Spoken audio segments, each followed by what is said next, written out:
10 सवाल का डोज सोने से पहले रोज, इस सीरीज का ये 6ठा वीडियो है। फिर से लेते हैं book number 1 fundamentals of human geography और उसका chapter number 2 the world population. आइए देखते हैं 10 सवाल। Question number 1, who stated that the number of people would increase faster than the food supply. ये कथन किसने कहा?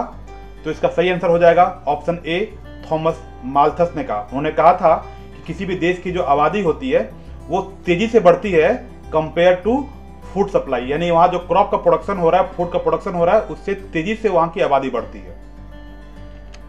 Question number 2, which statement is not true about third stage of demographic transition model. आपने पढ़ रखा है डेमोग्राफिक ट्रांजिशन मॉडल, उसमें 3 stage होता है, first stage, second stage, third stage. Third stage के बारे में कौन सा स्टेटमेंट सही नहीं है?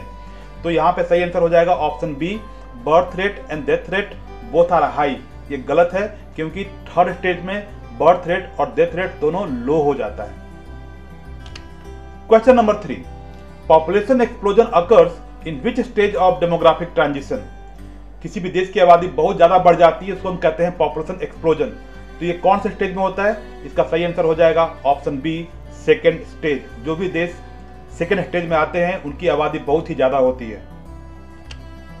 Question number 4, in the last 500 years population of the world increased by dash times. तो पिछले 500 वर्षों में दुनिया की आबादी कितनी गुना बढ़ गई है?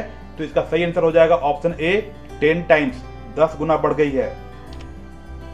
Question number 5, change in the size of population between 2 point of time is called. भाई 2 समय के अंतराल के बीच अगर किसी देश की आबादी में कोई बदलाव आता है तो क्या कहेंगे उसको हम कहेंगे पॉपुलेशन ग्रोथ। तो ऑप्शन बी सही आंसर हो जाएगा। Question number 6, this formula is related with total population divided by total area. अगर किसी कंट्री का टोटल पॉपुलेशन को वहां के टोटल एरिया से डिवाइड कर दिया जाए तो हमको रिजल्ट के रूप में क्या मिलेगा? रिजल्ट के रूप में मिलेगा हमको पॉपुलेशन डेंसिटी। तो इसलिए ऑप्शन सी इसका करेक्ट आंसर हो जाएगा। Question number 7, following is the formula for crude birth rate. Here P stands for, आप जो फॉर्मूला देख रहे हैं CBR यानी कि crude birth rate equal to BI divided by P multiplied by 1000। तो ये जो फॉर्मूला है वो क्रूड बर्थ रेट का फॉर्मूला है। अब यहाँ पे जो P लेटर है उस P लेटर का क्या मीनिंग है? तो यहाँ पे जो P लेटर है उसका मीनिंग है mid year population of the area. ध्यान देना है, यहाँ पे जिस साल का ये हो रहा है कैलकुलेशन उसका मिड ईयर यानी कि साल के बीच में उस देश की आबादी क्या थी वो लेना होता है। तो कहेंगे mid year population of the area.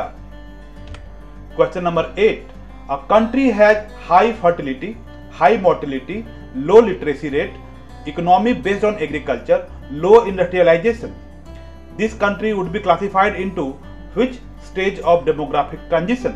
भाई कोई अगर एक देश है जहां पे जन्म दर हाई है, मृत्यु दर भी हाई है, शिक्षा बहुत कम है, इकोनॉमी जो है वो एग्रीकल्चर पे आधारित है, इंडस्ट्री भी बहुत कम है, तो उस देश को आप डेमोग्राफिक ट्रांजिशन के कौन से स्टेज में रखेंगे? तो इसको हम रखेंगे पहले स्टेज में। तो आंसर हो जाएगा option A, first stage. Question number 9, the ratio between people and land area will be called as. भाई पॉपुलेशन और जो एरिया उनके बीच का जो रेशियो है, जो अनुपात है, उसको हम क्या कहते हैं? उसको हम कहते हैं ऑप्शन सी, पॉपुलेशन डेंसिटी।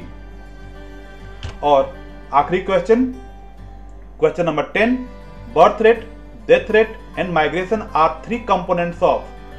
इसका राइट आंसर हो जाएगा ऑप्शन बी, पॉपुलेशन ग्रोथ। भाई किसी भी एरिया में जो पॉपुलेशन में चेंज आती है उस चेंज आने के पीछे 3 कंपोनेंट काम करते हैं। पहला है बर्थ रेट, दूसरा है डेथ रेट और तीसरा है माइग्रेशन। तो ये थे आज के 10 सवाल।